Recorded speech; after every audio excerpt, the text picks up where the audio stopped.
I'm Carrie. Hey y'all, I'm Mandy. And this is Monstrous.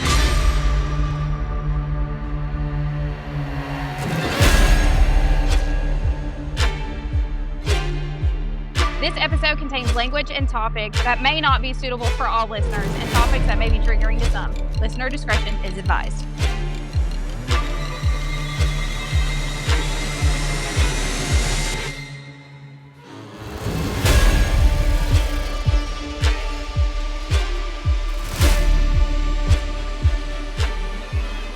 Before the Amityville horror, before the terrifying poltergeist activity in Enfield, England, there was a haunting so virulent, so physically aggressive, and so fundamentally evil that it became enshrined as America's first and deadliest domestic haunting.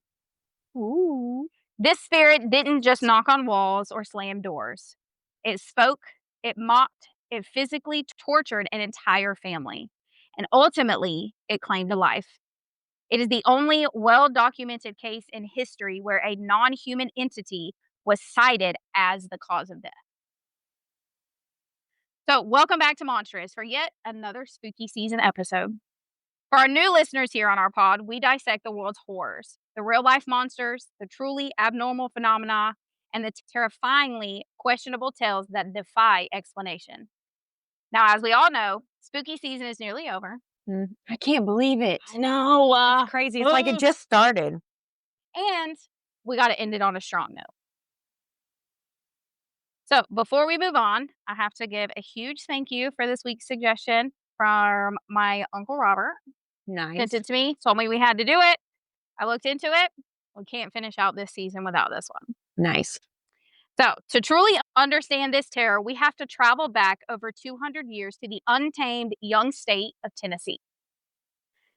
This is a frontier America, a time of hard-won land and strong beliefs. The year is 1817.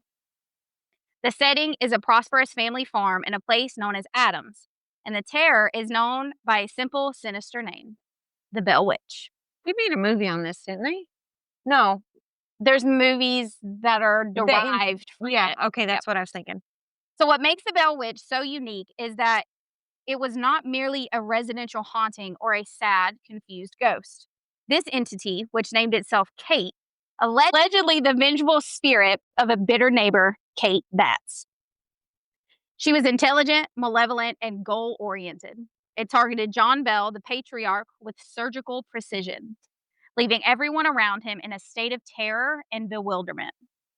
It's crucial to know that while John Bell was the ultimate target, his teenage daughter, Betsy, was the primary victim of these physical attacks. The Haunting of... Oh, I know. It's a movie.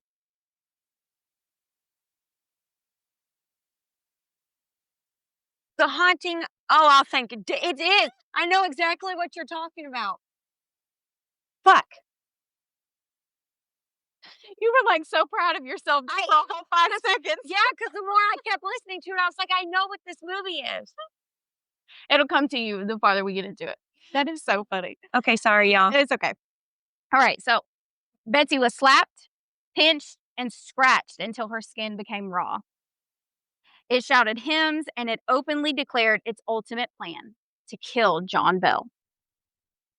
So for a case to persist in the public conscious for 2 centuries, you know it has to have some kind of substance to it. The accounts of the Bell Witch are so detailed that they are documented in contemporary journals and eventually were collected into a book by a local school teacher, Martin Van Buren Ingram, in 1894, also known as the Ingram Book. So this book, an authenticated history of the famous Bell Witch, serves as our primary, though potentially biased, source, and it looks completely into the events. So the widespread fear and documentation were so pervasive that the story is even credited by some as the true inspiration behind the modern horror classic, The Blair Witch Project. Really? Mm-hmm. I thought you were going to say the movie I was talking about. I don't even know what movie you were talking about, but I got it in here later somewhere, the different things that she's inspired. I just can't remember off the top of my head. Yeah, the Bell Witch one is not the one I'm thinking of. Yep. You mean Blair Witch? Shit. Cut that out. Okay. The documentation is so robust that even future President of the United States, Andrew Jackson, allegedly came to investigate and promptly fled. The legend states that after his encounter, he famously proclaimed, quote, "I had rather fight the whole British army than face the Bell Witch." Oh, shit. And frankly, this story is the purest form of monstrous terror so far because it shows what happens when a monster that you can't see comes inside your house and not just to the woods or the cemetery. It becomes an invasion of your soul. Mm. And if that wasn't enough, consider this horrifying conclusion. After John Bell's death in 1820, as the mourners were gathered, the Bell Witch did not stay silent. It erupted into loud, triumphant, disembodied singing, a drunken, mocking, drinking song that followed the coffin all the way to the grave. Oh, that's crazy. So settle in, lock your doors, dim your lights if you dare, because we are about to explore the terrifying true story of John Bell, his family, and the malevolent entity that dedicated its existence to murdering him. This is the tale of the Bell Witch haunting. So, the Bell Witch haunting is often condensed down to just mere highlights. But to truly understand the sheer terror, we have to appreciate the piece that was shattered. The year is 1817. The location is Robertson County, Tennessee. This area, known as the Red River Settlement, was still very much the American frontier, a place where success was built through sheer hard work. So imagine you're living on the Tennessee frontier in 1817. The world wasn't quiet, nature was alive all around you, but it was isolating in a way that we can hardly picture today. The Bell family's farm sat on rolling land dotted with trees, hemmed in by thick woods that seemed endless.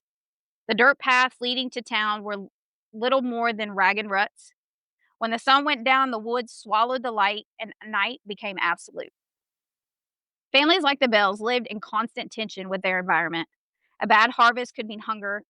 A fever sweeping through town could take half your children in a week. Bears and wolves still roamed the forests. Accidents from farm tools or horses could leave you permanently injured with no hospital to go to. Survival meant resilience, faith, and community, but even those weren't always enough. Religion was a lifeline. In small rural churches, families leaned on scripture not just for salvation, but for explanations. Why did a storm destroy your crops? It was God's will. Why did your neighbor's child die while yours lived? A test of faith. People turned to the Bible for comfort, order, and protection in a world they could not control. So, when something like the Bell Witch arrived, something that couldn't be tamed with prayer or explained away with faith, it shook the community to its very core. Ministers who came to rebuke the witch with scripture reportedly left defeated. The verses mocked or repeated back at them. To a frontier family, that was worse than the physical attacks. It was a sign that even God's word might not hold enough power. And then think about the distance between neighbors. If something attacked your family, you couldn't just run across the street for help. You were on your own.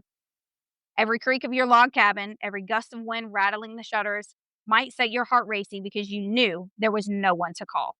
And that isolation magnified the fear. The Bell Witch wasn't just a ghost story.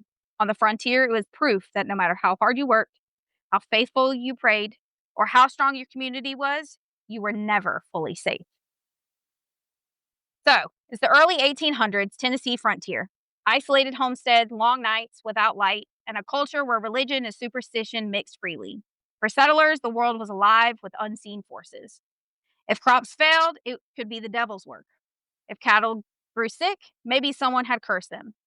In that world, a strange sound in the night or a shadow on the wall wasn't just unsettling. It was a possible sign of witchcraft or divine punishment. When the Bell family started experiencing strange phenomena, they weren't the only ones primed to think of the supernatural. Sorry. Their neighbors, too, would have known the stories. European tales of witches who cursed families, spirits that tormented the living, and demons that came to collect debts of sin.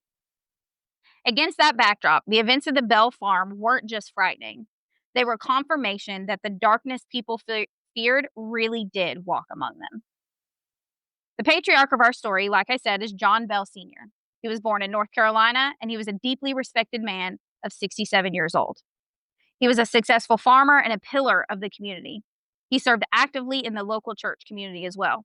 By all accounts, he was a fair, decent, and very prosperous man. Bell had moved his family to this exact spot in 1804, establishing a very large plantation, which consisted of about 1,000 acres. Jesus. Yeah. This was located along the Red River, near the present-day town of Adams. The family lived in a substantial log cabin that was well built for the era. The Bell household was large. It consisted of John and his wife Lucy, known affectionately as Mother Lucy, and their 9 children. The children most central to the horror of this tale was the older sons, John Jr. and Richard, but especially the youngest daughter, Betsy Bell, who was 12 years old when the events began. So for 13 years, the Bells lived a quiet, successful life. Then came the summer of 1817 when the first whisper of the abnormal began. John Bell was reportedly walking through his large cornfield checking on his crop when he encountered something deeply unsettling. The accounts of this creature vary, but the most common description is chillingly specific. It had the body of a dog, but the head of a rabbit, and it was staring at him with an unnerving intensity. That's creepy. Right, could you imagine seeing No. that? Ooh. So Bell, disturbed by its unearthly appearance, raised his rifle and fired several shots. The creature vanished immediately as if it had simply dissolved into air. This was only the opening. This, obviously, as we all know, was not the only strange sighting. Around this same time, John Bell's son Drew Bell saw an exceptionally large, black, menacing bird just perched up on their fence. Even more unsettling, his daughter Betsy reported seeing an apparition of a girl in a green dress swinging from the limb of an old oak tree. Furthermore, Dean, one of the enslaved men of the family, reported being followed on the road by a large dog only for it to disappear when he turned around to face it. Right. No, thank you. I'm good. The phenomena were clearly tied to the physical property and the family itself, but the nature of the entity was mutable and shapeless. But those physical sightings were only the beginning. The true fear set in that fall when the activity moved indoors and became intensely personal. The first sounds were auditory. After the family retired for the night, usually after sundown, they would hear strange noises or originating from inside the cabin walls. It started with simple, deliberate knocking and thumping, low, hollow raps on the wood that they could not ignore. They heard sounds that they described as rats gnawing on bedposts, chains dragging across the floor, and sometimes the faint, disembodied sound of choking or gubbling of some kind of unseen creature. John Bell Sr. went so far to even tear apart sections of the wall, frantically searching for a natural explanation to the sounds. But he found nothing. It was during this time, coinciding with the auditory harassment, that John Bell Sr. began to suffer from a strange physical affliction. His mouth began to twitch and seize up, making swallowing and speaking extremely difficult. This was a direct, targeted attack even before the entity had a name. The family, trying to avoid public shame and skepticism, kept the problems a secret for almost a year. Oh, wow. Could you imagine dealing with all this for a year and not telling anybody? Oh my God. However, the entity seemed to sense their silence and it grew bolder, escalating from sound to physical manipulation. I was like, get the fuck out. I know, that's wild. There is no way my ass would still be there. Mm. No. So the poltergeist's signature physical activity began with the bedclothes. So like bedclothes are like your linens. Oh, okay. Sheets, blankets, stuff like that. So the children were repeatedly woken by their blankets and sheets being violently ripped off their beds. John Bell Jr. recalled being woken up by his blankets being yanked off with such force that they flew across the room and were found wadded up in the corner.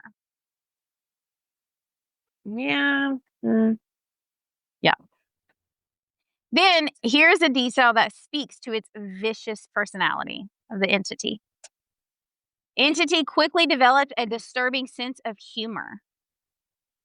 It would make noises of laughter or applause after pulling these sheets off, or mimic the sound of heavy weights dropping to the floor only to have nothing there. So it's just straight up just playing with them. Fucking comedian, my guy. Right. So the one that broke the family's silence, was when the invisible force forced its physical aggression entirely on young Betsy Bell. The scratches, pinches, and slaps began. The entity tormented the girl nightly, sometimes leaving red welts and handprints on her face and body. This was beyond mere annoyance. This was torture, and it left John and Lucy Bell in a state of utter despair. Crucially, the phenomena were not sporadic. This relentless nightly barrage of noise, physical torment, and sleep deprivation went on for over a year before the family felt that they could even whisper about it to a trusted outsider. Yeah. No, I'm good, my guy. Right. Ain't no way. Yeah. The physical toll must have been devastating. Finally, the Bills realized they had to seek help, knowing they risked their very own reputation. John Bell confided in his most trusted and respected neighbor, James Johnston. Johnston, a man of solid character and a true skeptic, agreed to stay the night. Johnson was given a bed in the parlor. That night, he was repeatedly woken up by the same sheet pulling, the unexplained slaps, and the pervasive noises. He confirmed the terror to John Bell, saying, quote, "There is something wrong here, John. There is something in your house. It is no natural thing." Oh, we knew that already, my guy. Right. Thanks for reconfirming Yep. it. Thanks, bro. Maybe he thought they were all going crazy. So Well, he's like, yeah, let's have an to eyesider. reassure him. So, with the reality of the terror confirmed, the haunting was brought to the attention of the local religious leaders. So, shit's about to get serious. So they came to the cabin and held services, attempting to exorcise the problem with prayer and hymns. Yet, the invisible force did not flee. Instead, it would often mimic the preachers, whispering the words back to them, or even laugh hysterically during the most solemn parts of the service. Mm. Mhm. The ministers were forced to admit that this was an evil beyond their control, abandoning the Bell family to the terror. Mm. Like you on your own. Right, you're done. Yep. One of the things that makes the Bell Witch story unique is how quickly it escaped the Bell household and spread into the community. Most hauntings are whispered family secrets. These people are embarrassed to admit what happened, but the Bells didn't have that luxury. Word got out fast, and soon their home became the most famous house in Robertson County.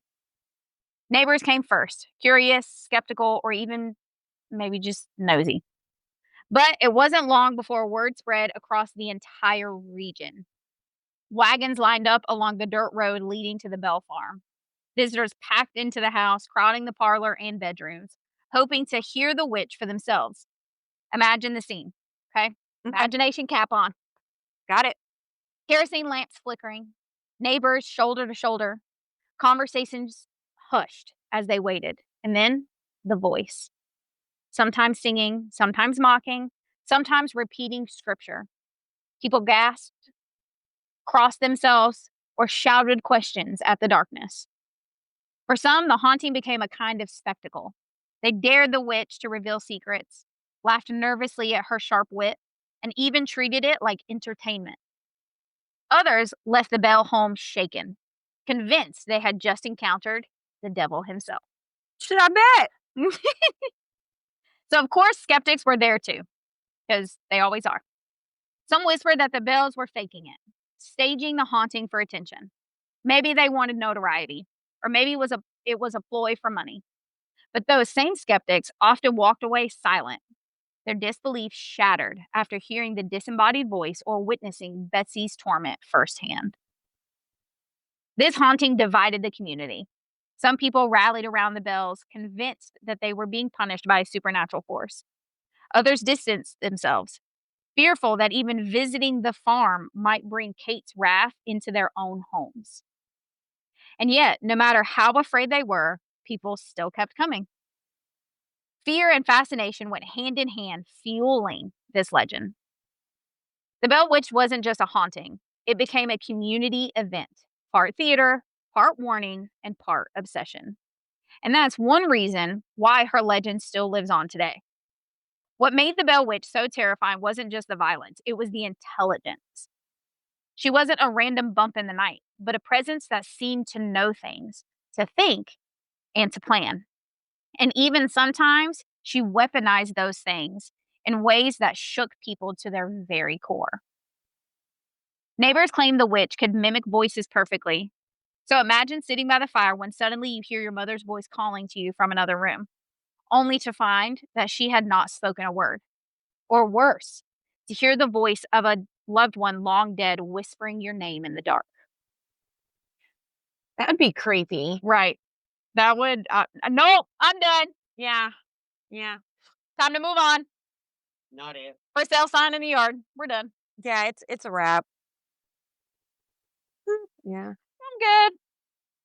So preachers who visited the Bell home often tried to challenge Kate with scripture, convinced that the power of God's word would eventually banish her.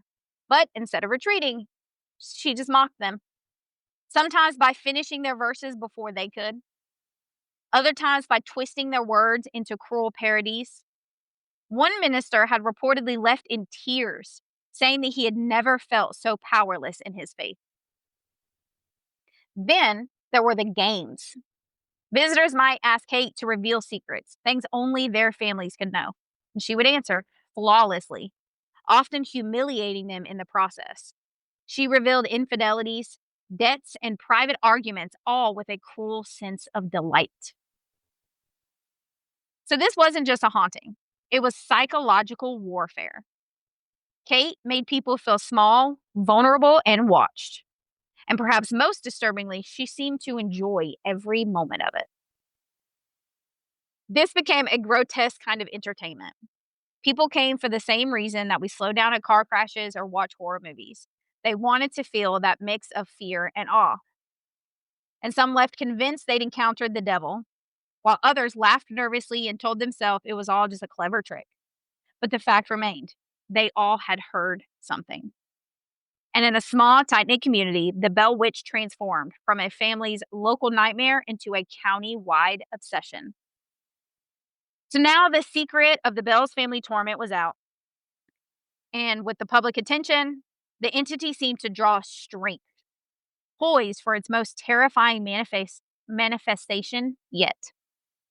The progression from mere noise to coherent speech was gradual, yet chillingly deliberate. Initially, the Bell Witch began to whisper. These whispers were often so faint, barely audible, that they seemed to blend with the rustling of leaves or the creaking of the old cabin. But they were there, sometimes mimicking the family's conversations, sometimes repeating prayers, but always with an undercurrent of, of malevolence. Then the whispers grew clearer. The family could hear actual words, often directed at them from seemingly nowhere. They began to realize this wasn't just a mindless force, but an intelligent, sentient, and very angry presence within their own home. The entity's vocal abilities developed at an astonishing rate. From whispers, it quickly progressed to a loud, clear voice. What was particularly disturbing was its capacity for multiple voices. It could sound like a child, a man, an old woman, or even a chattering animal. It could sing hymns beautifully one moment, then erupt into drunken, vulgar songs the next. This chameleon-like vocal ability added to the confusion and terror, making it impossible to pin down. Now, at the center of many retellings of this story is Kate Batts, the Bell's neighbor. She was a woman known for her sharp tongue and strong opinions, something that was not always welcome in a small 19th century community. Some said she was erratic, even a little unhinged. After all, who else would want John Bell dead so badly? Unless it's an unhinged woman. I mean, you know. So it was during this period that the entity explicitly identified itself. It began to call itself Kate. This name was immediately leaked by the Bell family to in the community to Bell Bats, an erratic and allegedly unpleasant neighbor of John Bell's. There had been a land dispute between the Bats and the Bells, and legend suggests that Bats, on her deathbed, swore vengeance on John Bell. Whether this was pure coincidence or the entity adopting a convenient narrative, it solidified the Bell Witch identity. With a voice and a name now, the Bell Witch's reign of terror became hyper-focused and even more sadistic. It was a conscious campaign of psychological and physical warfare, and its primary target remained John Bell Sr. Out of everyone in the Bell household, no one carried the scars of the witch longer than young Betsy. She was just a child when the torment began, and it's her suffering that most people remember when they tell this story today. So imagine being 12 years old and suddenly finding yourself the target of something that you can't see. Betsy was slapped, pinched, and scratched by invisible hands. Her hair was yanked, her clothes torn, her nights filled with whispers that mocked her. Some nights she was even thrown into fits, her body withering as though controlled by unseen forces. Neighbors and visitors saw these attacks with their very own eyes. Some accounts describe Betsy as being struck so hard that handprints rose on her cheeks. Others say they saw her hair pulled up by nothing at all, her head snapping back as if someone had grabbed a fistful and yanked. Imagine the humiliation of being watched like that, powerless, while a crowd of neighbors and strangers looked on in shock, or worse, in fascination, all at 12 years old. That would be insane. There's no way that I could just stand there and watch, like, what is wrong with you people? I know it's the 19th century, but dang, get a hobby. Shit. There's got to be more in the 1800s than watching some 12-year-old little girl get her hair yanked. Right. Ugh. Okay. The witch's torment extended into Betsy's future. As she grew older, she eventually became engaged to a man named Joseph Gardner, who was a young man within the community, obviously. But Kate the witch would not allow this. The spirit tormented Betsy relentlessly, whispering warnings and threatening her whenever she tried to move forward with this relationship. Eventually, Betsy broke off the engagement. So now imagine your heartbreak, not only losing the man that you love, but realizing that you couldn't even make choices about your own life without this witch interfering. That would be wild. Right. Yep. That'd be scary. Right. Because you don't know what is okay and what isn't. Like I want to do this, but if I do this, what is this witch going to do to me? Yeah. There's no way I could live a life like that. Mm-mm. Betsy did go on to get married later in life, and she did raise a family. But accounts suggest that she was never the same after this. Family members remembered her avoiding the topic of her childhood completely, shutting down whatever it was that was mentioned. Neighbors said that she seemed quieter and more guarded. Some people today even speculate that Betsy may have suffered symptoms that we now recognize as PTSD, which, Well, yeah, my guy. nightmares, anxiety, and hypervigilance could easily explain the way that she lived her life following this experience. In many ways, Betsy became the human embodiment of the Bell Witch story, a reminder of what the haunting had done. When people saw her, they didn't see just a woman. They saw the girl who had been tormented by a spirit. The haunting shaped her identity, whether she wanted it to or not. Now, Kate the Bell Witch loves to cause chaos and revel in the family's misery, if no one could tell that yet. Right. She would torment their enslaved workers, make their animals sick, and spoil their food. She would even throw a fit if someone tried to eat, making loud noises, spilling drinks, or throwing food from their plate. Mealtimes in the Bell house became yet another arena for her terror. Yet, despite her overall malevolence, the Bell Witch maintained a strangely complex relationship with Lucy Bell, who was the matriarch of the family. While Kate despised John and tormented Betsy, she often showed an odd affection for Lucy. She would bring Lucy gifts of nuts and grapes. She would sing to her and even discuss scripture or current events with her. Hmm. Yeah, so weird. Right. Yeah.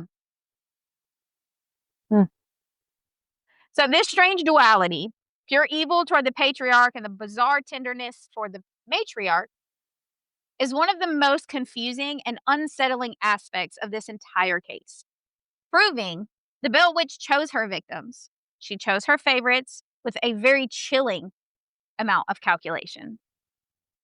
But beyond the physical and emotional abuse, the Bell Witch made its ultimate horrifying purpose crystal clear.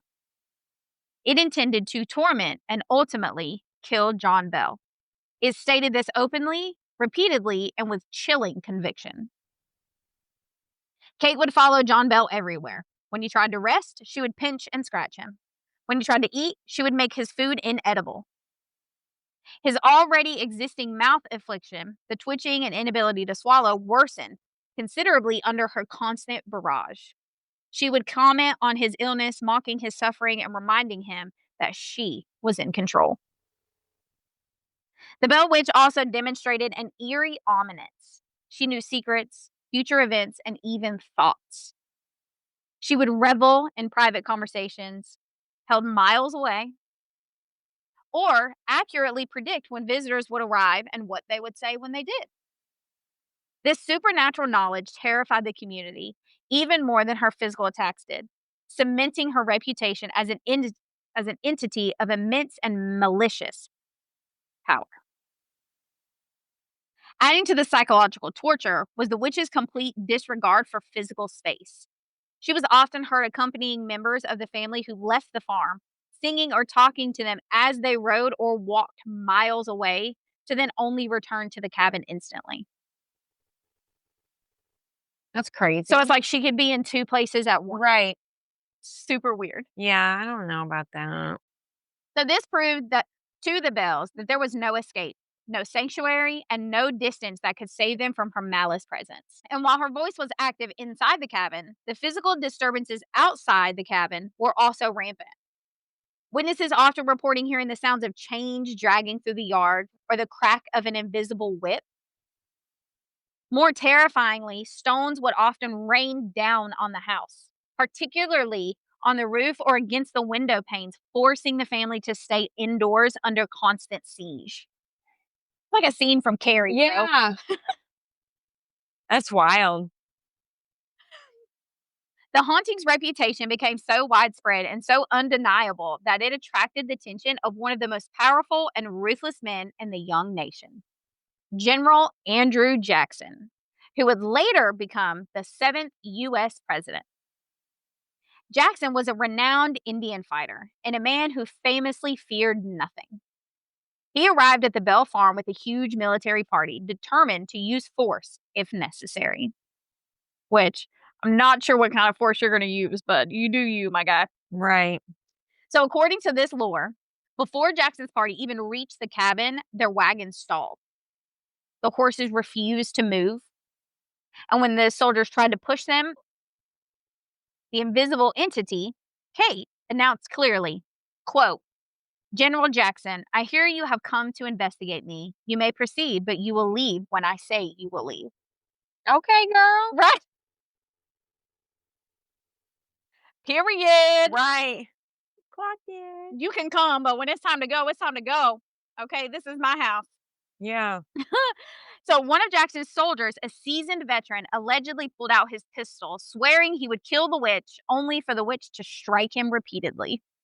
How? I'm not even that slow. It just gave me a headache. You gotta remember, it's the early 1800s. They don't know what we know today. I know, but damn, you can't see it. You know. The soldier immediately fled, screaming in terror. I probably would too, Yeah. if something invisible slapped the shit out of me. The general himself, however, after spending a restless night being tormented by the poltergeist, left the next morning. Yeah, probably. Yep, he spent one night there. reportedly stating the line that I mentioned earlier. Quote, I had rather fight the whole British army than face the Bell Witch. This legendary retreat cemented Kate's terrifying power into American folklore. This period of the haunting, where Kate was fully vocal and overtly hostile, lasted for years, subjecting the Bell family to an unimaginable living hell. John Bell, the strong patriarch, was slowly being broken, mentally and physically, by an enemy that he could not fight, reason with, or even escape. I remember the movie, What is it? An American Haunting. I don't know if I've ever seen it, to be honest. It's I might have. That's why I recognized it when you said something. That's exactly everything that happened with her. This story has And the inspired a lot. characters are exactly it's exactly going how I'll you're have to saying it look right and now. see if I watched Yeah, it. I it's can't An remember. American Haunting. It come out in 2013. I don't know if I've watched that. I'll have to see if I have. Yep. If I I haven't, knew I I'll have seen to it sit down and watch it. when you started telling it. I knew it. Okay, I'm sorry, y'all. It's okay. I told you, let me know when you remember. Yep, girl, here it is. So if nobody's seen it, go watch it. Yes. Netflix. Oh, okay. I'll have to get on there and see if I've watched it yet. If I haven't, I'll have to sit down You'd and watch remember it if you did, especially telling the it. story. Girl, I can't remember what I ate yesterday. Okay, good point. Never mind. Okay, anyway, sorry guys. So the witch's ultimate promise, her death threat against John Bell, loomed over the entire family like a dark cloud, leading to the chilling climax of our story. For over 3 years, the entity known as Kate had dominated the lives of the Bell family. 3 years. That's a long time to be tortured like that. There is no way. I'm good for about a month, maybe. Right. Like, can we just move? Yeah, Like, anything maybe it's over just that, I'm tied to the done. house. Yeah. Can we just move? You can have the house, okay? Right. Here you go. Rent free. I'll pay your bills. Right. Just leave me alone. Okay. She had run off preachers, driven a future president to flee, and publicly declared her goal, the death of John Bell. And by late 1820, every single one of her earlier attacks, the insistent noise, the relentless physical abuse of Betsy, the constant mocking, has served one purpose: to physically and mentally break the patriarch. John Bell's senior health had deteriorated drastically. The twitching in his mouth had begun as one of the first targeted attacks and was now nearly constant, making it difficult to eat or speak. He was weak, exhausted by years of sleep deprivation, and utterly defeated by the realization that this enemy was untouchable. In December of 1820, John Bell suffered a severe seizure and fell into a coma. His family gathered around his bed, knowing that the end was near. This was the moment the Bell Witch had waited for. John Bell Jr., tending to his father, went to the family cupboard to retrieve his usual medicine. What he found was unsettling. Instead of 3 medicine vials always kept there, he found a single, strange vial containing a dark, oily liquid. His dad's usual medicine was gone. Suddenly, the Bell Witch's voice erupted. Not faint, not whispering, but loud and triumphant. She claimed the dark vial was hers and openly confessed her crime. Quote, I gave old Jack a big dose of it, and you'll soon see what it will do. Horrified, John Jr. decided to test the mysterious liquid. A drop was given to the family cat. Sorry, guys. And the animal immediately died, twitching violently. The liquid was confirmed by the Bell family to be a potent and deadly poison. The family had their proof. The entity they called Kate had finally murdered John Bell. It's said that for the rest of his life, John Bell Jr. could not look at his own hands without remembering that moment. The touch of the poison on his skin, the death of the cat, and the knowledge that he had held the very tool of his father's murder. Local doctors and witnesses who examined the dark fluid later agreed with John Jr.'s findings. It was a highly toxic compound, likely a form of arsenic, solidifying the community's belief that John Bell died by malicious poisoning. The following day, John Bell Sr. died. His death certificate, while not officially listing Bell Witch as the cause, recorded the death under deeply mysterious circumstances. To the family and the local community, there was no doubt, though. A supernatural entity had fulfilled its 3-year-long death threat. But the terror did not end with the patriarch's death. As the family and mourners gathered to pay their respects, the witch appeared in her final cruel act of revenge. As John Bell's coffin was lifted from the house, the Bell Witch began to sing. Not a lament, not a somber hymn, but a loud, bawdy, and mocking drinking song. She sang happily, her voice echoing over the hushed mourners, following the procession all the way to the cemetery. When the coffin was lowered into the earth, the singing stopped, replaced by a final, booming, mocking laugh that faded into the hills. The Bell Witch was gone. Her work was complete, or so the family desperately hoped. Before falling completely silent, Kate paid a final terrifying visit to Lucy Bell and John Bell Jr., declaring that she would return in 7 years to check on the family. This chilling promise guaranteed that the survivors would never truly be free, living with the knowledge that their tormentor was merely taking a calculated break. In the immediate aftermath, Betsy Bell, freed from her father's authority, but still tormented by the lingering presence of Kate, broke off her engagement, like I said before, to Joshua Gardner, confirming the witch's second major objective had been achieved. She was spared the worst of the physical attacks after the death, but the psychological scars forever remained. Betsy Bell, the main victim of the physical violence, never truly recovered, living a very quiet and fearful life. The Bell Witch saga is unique because the evidence was so overwhelming that the community accepted the explanation. A demon, a witch, a poltergeist. Whatever it was, it killed a man and proved that true evil can take root not in a distant castle or a dark wood, but right inside your home. But the story of Bell Witch, or Kate, doesn't end in 1820. She promised one family member that she would return. John Bell Sr. was dead. Betsy Bell's engagement was broken. The Bell Witch had achieved her malicious goals and with a final echoing, mocking laugh vanished from the Bell farm. The year was 1820, and the survivors of the nation's deadliest haunting could only breathe a hesitant sigh of relief. But their sigh was tainted by a promise. Before her departure, as I said, she made a chilling declaration to the grieving matriarch Lucy Bell and John Bell Jr. that she would return. This left the family suspended in time, forever anticipating the moment that their tormentor would come back to, quote, check on them. And true to her word, in 1828, Kate returned. Her return was not marked by violence, but instead a strange intellectual curiosity. The entity reappeared to John Bell Jr., who was now a grown man, and engaged him in a lengthy, profound conversation. Multiple, actually, over the course of several weeks. During this second, quieter phase of the haunting, she revealed a completely different side of her vastly terrifying intelligence. She discussed the nature of the spirit world, the origins of creation, the destiny of mankind, and the future of the nation, even making accurate predictions about the Civil War decades before it occurred. John Bell Jr. recalled that Kate spoke extensively about Christianity and the need for spiritual awakening globally. It was bizarre. The entity had murdered his father, tormented his sister, and now appeared as a demonic professor, sharing deep cosmological secrets with him. When she finally did depart this second time, she left John Jr. with her most famous prophecy. She stated that she would return one final time in 107 years.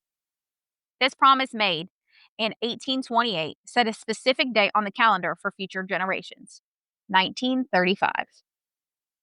This 107-year prophecy became the cornerstone of the Bell Witch legend for the next century. As the date approached, the legend saw a massive resurgence. 1 year before the predicted return in 1934, one of John Bell's descendants, Dr. Charles Bailey Bell, published his definitive account, reensuring the story was preserved just in time for this prophecy. Then, when 1935 arrived, hundreds of people flocked to the Adams, Tennessee area, camping out, waiting for Kate's promised return. While there were many reported strange noises and eerie phenomena, tales of a screaming woman in the woods or mysterious rapping inside the Bell Cave, Kate did not return with the virulent, forced malice she had in the 1820s. The Great Prophecy, at least in the terrifying form the community had expected, went unfulfilled. When John Bell was buried and the dust began to settle, some might have thought that the witch's wrath was finished, but locals whispered otherwise. On the Bell property sat a cave I just mentioned. This was a natural formation along the Red River. It was damp, cold, and dark even in daylight. People began to say that Kate had taken up residence there, lurking beneath the earth. If you step inside that cave today, then you'll understand why the legend stuck. The air is immediately colder. It carries the smell of wet limestone and earth inside it. Water drips slowly from the ceiling, echoing in the tunnels like a heartbeat. And the further in you walk, the darker it becomes, until even the sound of your own footsteps seem to be swallowed whole. Tour guides say it's not unusual for people to hear whispers within the cave, sometimes faint, sometimes sharp enough to freeze you in place. Others have claimed to feel invisible hands pushing them from behind as though trying to send them deeper into the earth. Flashlights flicker, batteries die without warning, and some visitors have even fainted mid-tour, later insisting they felt something brush past them. And then there's the curse of the rocks. Countless locals will tell you never, under any circumstances, are you to take a stone from the cave. Stories abound of tourists who pocketed a small rock, only to later face sudden accidents, illnesses, or streaks of terribly bad luck. Some mailed the rocks back with desperate letters of apology, begging the witch for her forgiveness. Folklore scholars point out that caves in Appalachian lore are often seen as liminal spaces, doorways to the underworld, places where spirits linger and the natural world blurs with the supernatural. So, maybe it makes sense that Kate would be tied to this dark, yawning mouth of stone. After all, she left the Bell house. She had to go somewhere. And what better place for a spirit of vengeance than a cave that feels like it could swallow you whole? The Bell Witch is more than just a ghost story. It is a profound piece of American folklore that helped define our culture's view of the supernatural. It is the story that gave us the malevolent, intelligent poltergeist, a monster that can not only move objects, but can articulate its hatred and its deadly intentions. One of the most striking things about the Bell Witch is how unusual she is, even compared to other ghost stories from around the world.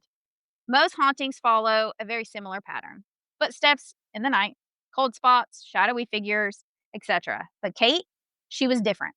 She talked, she argued, she sang, she even predicted the future.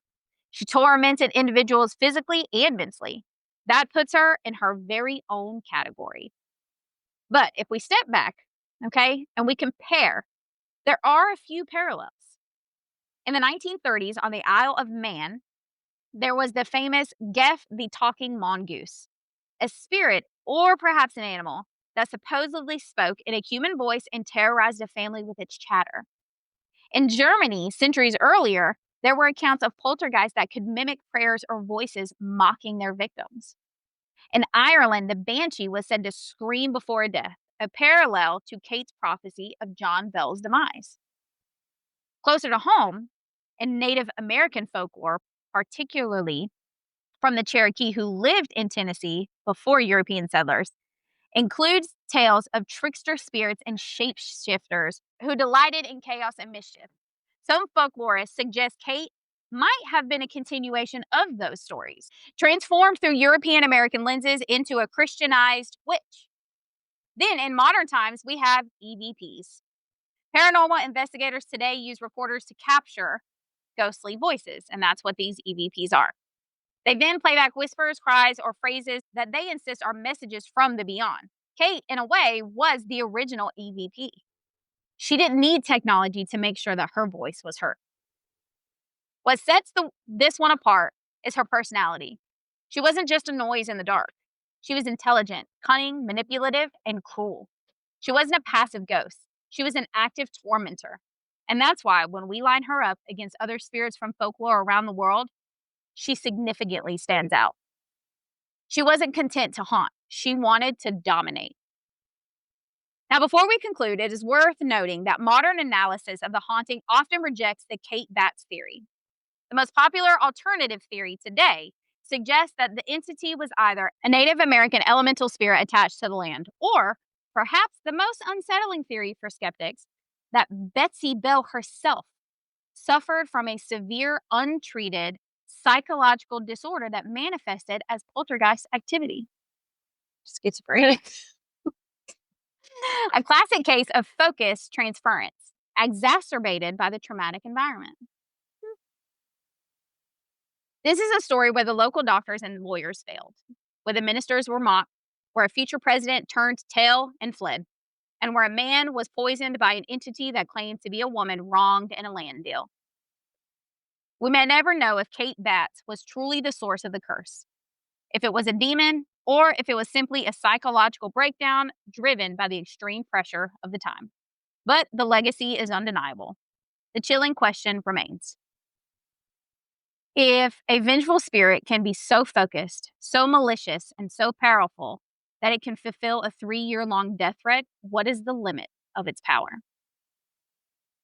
From the sighting of a dog with a rabbit's head to a bawdy song sung over a grave, the tale of the Bell Witch remains the most monstrous and compelling haunting in American history. So, through this, we have followed the terror of the Bell family through 5 horrific years, from the first sign of a grotesque animal in a cornfield to the final triumphant singing of a murderess over a fresh grave. But the true conclusion of the Bell Witch haunting is not found in the facts of the case, but in its unparalleled place in American history. The sheer volume of documentation from the journals of John Bell Jr. and Richard Bell to the 1894 Chronicle by Martin V.B. Ingram established this as the benchmark for American poltergeist activity. This was not an isolated event. It was a phenomenon witnessed, written down, and verified by doctors, neighbors, and even a future president. It is the gold standard for malicious hauntings. The most crucial piece of the Bell Witch's legacy is its legal and historical precedent. John Bell's death, though officially listed as natural causes, remains the only documented case in American history where an invisible, non-human entity was locally and definitively blamed for a murder. The presence of the poison, the confession, and the witnesses created a unique moment where the supernatural intersected directly with criminal malice. The Bell Witch might have started as a frontier haunting, but she refused to stay in the 1800s. Her story grew with every retelling, spreading from Tennessee into American culture as one of the most famous ghost stories of all time. In the late 1800s, newspapers began publishing sensational accounts of the haunting. Some stuck to the known details, while others embellished wildly, turning Kate into something closer to a demon rather than a ghost. By the early 20th century, plays were being performed about the Bell Witch, and audiences flocked to see America's most infamous spirit brought to life on stage. Then came 1935. That year, as the world plunged into World War II, locals pointed back to Kate's prophecy that she would return when something significant happened. Some swore her words had come true, tying the global conflict back to a Tennessee haunting from over a century earlier. By the mid-20th century, paranormal researchers began including the Bell Witch in books about America's most haunted places. Each retelling gave her new life, cementing her as a figure of folklore and also fear. Then came Hollywood. The most famous example, of course, as I mentioned earlier, is the Blair Witch Project. Though it doesn't directly adapt the Bell Witch story, the influence is obvious. A vengeful female spirit, eerie voices in the woods, and a tale that mixes folklore with real eyewitness accounts. That film became a cultural phenomenon, and it reignited interest in the Bell Witch. So today, Adams, Tennessee has turned the legend into a local industry, which I would too. Mm-hmm. The Bell Witch Cave is open for tours, drawing visitors from across the country. Paranormal investigators descend with cameras, microphones, and EMF readers, hoping to catch a glimpse or even a whisper of Kate. Festivals celebrate the legend, and each year, new documentaries, books, and podcasts, such as our own, revisit her story. The Bell Witch has gone from local ghost to cultural icon, and the fact that she's still talked about more than 200 years later is proof of just how deep her grip is on the American imagination. So, what makes the witch bell endure when so many other ghost stories eventually fade? Maybe it's because her legend taps into so many of our primal fears: the collapse of family, the betrayal of neighbors, the invasion of our homes, and the possibility that some forces are simply too strong to fight. And perhaps most settling of all, her promise to return, which leaves us to wonder, did she keep her word, hidden in the shadows of modern history, or is she still out there, simply biding her time? So, here is the final thought for you to carry into tonight. We often comfort ourselves by believing that the worst of life's monsters are human, or that ghosts are merely sad echoes of the past. But the Bell Witch shattered that comfort. She proved that pure, intelligent malice can exist in a form that you cannot see, that you cannot touch, and that you cannot kill. And that it can invade your home, destroy your family, and ultimately get away with murder. So, did she disappear forever? Or is she simply waiting for the next 107-year cycle to complete? So keep listening, keep watching your corners, and always lock your doors. I knew exactly what that was. In the movie, though, he screwed this woman over on land, and Mhm. she said she was gonna curse him. Yeah, that's what the And then story is, yeah. supposedly. Who knows? So, do you want to know when the next 107 years is up? Yeah, I was gonna ask you. 2042. Not too far away. Less than 20 years. Yep. So, I guess we'll see if she comes back. Maybe it's like Jeepers We'll Creepers. have to She can make a only trip. come at right. Yeah. Yeah. Yes, yeah. Yeah. That'd be fun. Yeah, maybe she's like Jeepers Creepers and she can only return after so many years. That would be cool. Because he can only return, what, like 7 years, right? Mhm. So maybe it's like that. I think it's every 7 years, yeah. I used to love that movie, dude. I love Jeepers Creepers. Love that. I wish they would make a new one. Yeah. Such a good movie. Okay. So that's all we got. That's the Bell Witch deep dive. You're gonna have to watch the movie Yeah, I'll have to get on Netflix and find it. because there's a Watch it. lot in that movie. I don't know if it's true, though. Right, because they But a lot dramatize things. Yeah, but a lot that you said is Mhm. in that movie, Yep. and that girl goes through hell. They try to get her off the land in a horse and, buggy, I guess you'd be. Yeah. Wagon, buggy, whatever. Yeah, Same thing. wagon, and a horse and wagon. Uh-uh. She's still following her. Destroys it. Oh. They have to turn around and take her right back to the house. Yeah, I'll have to get on there and watch it. Okay, so thank you for joining us for this special spooky season deep dive into this tale. Thank you to Uncle Robert for Yes, most putting definitely. this one on our radar. I didn't know it was Good one. it was a true story Mhm. when I watched it. Crazy, right? So I like that. Nuts. It's such a good one. I've heard it before, but like I'd never looked into it myself. So there was a lot that I didn't realize Yeah. happened. So if you are suitably terrified, make sure you remember to follow, subscribe, rate us wherever you get your podcast. These ratings and your support helps new listeners find us. Make sure you come back on Monday. And until then, stay safe, stay curious, stay scared. We hope you keep listening and remember to Watch for monsters. and don't kill people. Bye, y'all. Bye, y'all.